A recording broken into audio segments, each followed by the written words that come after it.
Hello guys, welcome back to my channel. पिछली video में हमने विवाह की संस्था देखी, आज हम परिवार की संस्था देखेंगे। ज़्यादा बातें ना करते हुए वीडियो की तरफ चलते हैं, लेकिन उससे पहले एक जानकारी।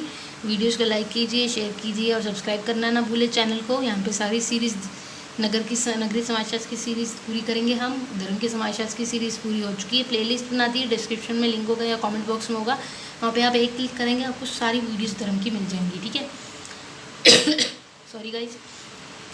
और अब हम नेक्स्ट ऑनलाइन क्लासेस अवेलेबल है। हाँ जी, आपको मैं बता दूं कि ऑनलाइन क्लासेस अवेलेबल है BA सोशियोलॉजी की या 11th-12th सोशियोलॉजी की।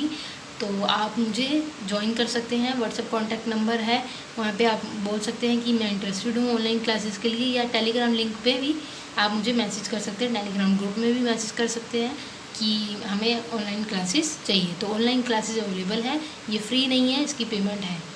ठीक है, अब देख लेते हैं परिवार की संस्था की निरंतरता और परिवर्तन कैसे है। जो कंटिन्यूटी और चेंज आ रहा है नगरीकरण की प्रक्रिया में, वो फैमिली की तरफ से कैसे आ रहा है। तो भारत में परिवार सामान्य रूप से दो प्रकार के होते हैं।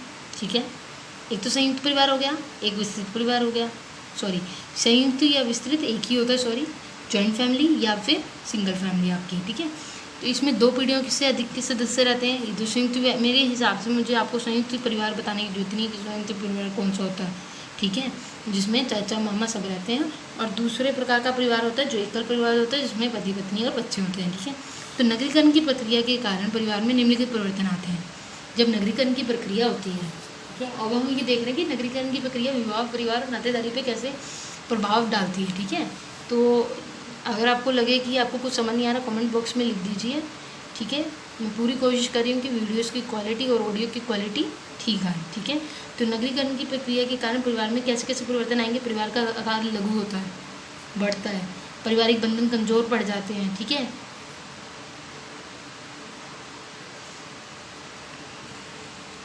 तो गाइस यहाँ पे लघु नहीं है, इसका मतलब है परिवार का आकार कम होता है, घटोतरी होती है। लघु गलत लिखा है मैंने, यहाँ पे घटोतरी आएगा, क्योंकि मुझे पढ़ के लग रहा था कि परिवार का आकार बढ़ता नहीं है। नगरीकरण जब आता है तो वहाँ पे लोग जो होते हैं अलग होना शुरू हो जाते हैं कि हम अपनी फैमिली का खर्चा खुद उठाएंगे, तो घटोतरी होती है। तो पारिवारिक बंधन कमजोर पड़ते जाते हैं। संयुक्त परिवार प्रणाली का विघटन एकल परिवारों में हो जाता है। ठीक है, तो जॉइंट फैमिली जो है सिंगल फैमिली में बदलती जाती है। तो संयुक्त परिवार ग्रामीण सामाजिक संरचना की एक संस्था है, और समाज का जैसे जैसे नगरीकरण होता है, संयुक्त परिवार जो कि ग्रामीण कृषि व्यवस्था से संबंधित है, गैर कृषि व्यवस्थाओं की वृद्धि के साथ एकल परिवार का मार्ग प्रशस्त करेगा।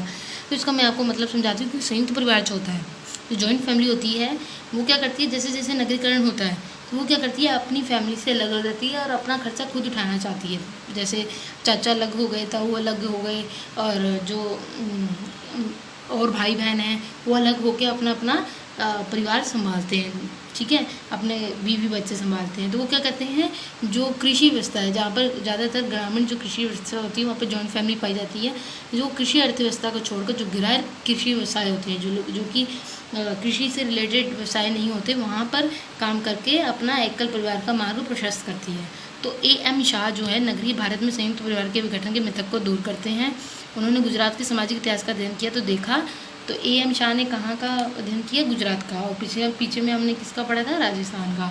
तो जब उन्होंने देखा तो उन्होंने कहा कि जरूर ऐसा नहीं है कि संयुक्त परिवार का विघटन ही हो नगरीकरण से। ठीक है, तो उन्होंने देखा कि पितृबंध और उनकी पत्नियों की वसीय एकता का सिद्धांत गाँवों की तुलना में कस्बों में कहीं ज़्यादा प्रचलित था। उन्होंने देखा कि कैसे लोग आपस में मिलकर इतने, मतलब जॉइंट फैमिली कैसे आपस में मिलकर गाँव की तुलना से कस्बों में ज़्यादा प्रचलित थी।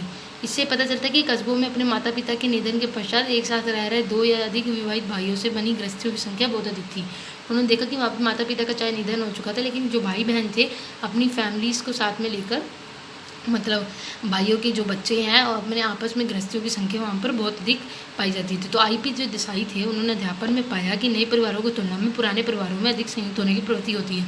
जो पुराने परिवार है वो चाहते हैं कि हम जॉइंट फैमिली में रहें, लेकिन जो नए परिवार है आजकल वो चाहते हैं हम सिंगल फैमिली में रहें, अपना खर्चा खुद उठाएं और अलग रहें। मुखर्जी के निष्कर्ष शाह के गृहस्थी, जाति और ग्रामीण नगरीय समुदाय के संबंध के अनुरूप है। तो SS गोरे ने 3 समुदाय जिसे नगरीकरण के 3 चरणों द्वारा नियमित माना गया है, मैं जांच की, ये निम्नलिखित थे। तो SS गोरे जो थे उन्होंने 3 समुदायों पर जांच की, दिल्ली नगर, दिल्ली की सीमाओं पर जो गाँव थे वहाँ पर, और जो दिल्ली से दूर स्थित गाँव थे वहाँ पर। तो गोरे का मत था, जो इनका मानना था कि औद्योगिकरण और नगरीकरण की प्रक्रिया में भिन्नता है। औद्योगिकरण में और नगरीकरण में फ़र्क है। नगरीकरण का अर्थ देश में गैर निवासी व्यक्तियों की तुलना में नगरीय रिहायशी व्यक्तियों का बढ़ता हुआ अनुभव होता है कि कैसे जो ग्रामीण से लोग नगरीय क्षेत्रों में होते हैं कैसे कैसे नगर में अधिक सुविधाएं प्राप्त करते हैं और कैसे कैसे उनका नगरीय रिहायशियों में व्यक्तियों का अनुपात बढ़ता जाता है। नगरीय रिहायशियों में व्यक्तियों की जनसंख्या कैसे बढ़ती है, लेकिन परिवार में परिवर्तन उच्च शिक्षा, आधुनिक वृत्ति और नौकरशाही जनसंख्या जैसे कारकों द्वारा प्रेरित होते हैं।